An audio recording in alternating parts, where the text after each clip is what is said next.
நின்றுட்டு இருக்கோம். இங்கே தரைமட்ட பாலம் என்பது வெள்ளத்தால் அடித்து ஆர்ப்பரித்து கொண்டு போகும் காட்சியை தான் பார்த்து கொண்டிருக்கிறோம். ஆனால் இங்கே இருக்கக்கூடிய பகுதியில் இருக்கக்கூடிய மக்கள் எல்லாருமே பாதுகாப்பான இடத்துல தான் இருக்கிறாங்க. இருந்தாலும் இந்த பகுதியில் கடந்த டிசம்பர் மாதம் பெய்த மழையின் காரணமாக இந்த பாலம் என்பது அடித்து செல்லப்பட்டது. இதனால் பெரும் பாதிப்பை தான் இந்த ஏரல் பகுதியை சந்தித்து கொண்டிருந்த நிலையில் திரும்பவும் இந்த ஆண்டும் அதே மாதிரி மழை பெய்து அவங்களுக்கு அந்த ஒரு துன்பத்தை தான் ஏற்படுத்தியிருக்குன்னு சொல்லலாம்.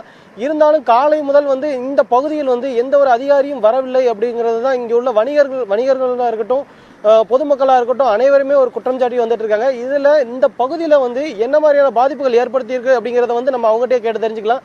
சார், இப்போ என்ன மாதிரியான பாதிப்பு ஏற்படுத்தியிருக்கு, இப்போ என்ன பண்ணணும்னு சொல்லியிருக்காங்க, அதிகாரிகள் யாரும் வந்து பார்த்தாங்களா? இப்போ சம்மந்தப்பட்ட எந்த துறையும் சொல்ல முடியாது. இல்லை, ஒரு துறையுள்ள அதிகாரிகளும் சரியாக பார்க்கல. இந்த இடத்துல தண்ணி நேரத்துலேருந்து ஓடிட்டு இருக்கு.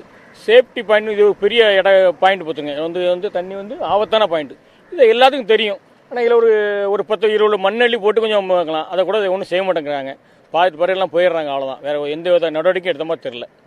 வேற இப்போ அந்த போக்குவரத்து இதெல்லாம் நிப்பாட்டியிருக்காங்க. இப்போ இந்த சைடு எல்லாருமே பாதுகாப்பான முறையில் தான் இருக்கிறாங்களா, இல்லை தண்ணி இங்கிட்டு வரக்கூடிய வாய்ப்புகள் இருக்குதாங்க? வரக்கூடிய வாய்ப்புகள் கொஞ்சம் கம்மி தான். இருந்தாலும் சேஃப்டிக்காக மண்ணு போட்டால் கொஞ்சம் தடுத்து நிப்பாட்டலாம். இது இந்த வர்ற தண்ணி இதில் வந்துட்டு தான் பாதிப்பு இருக்காது.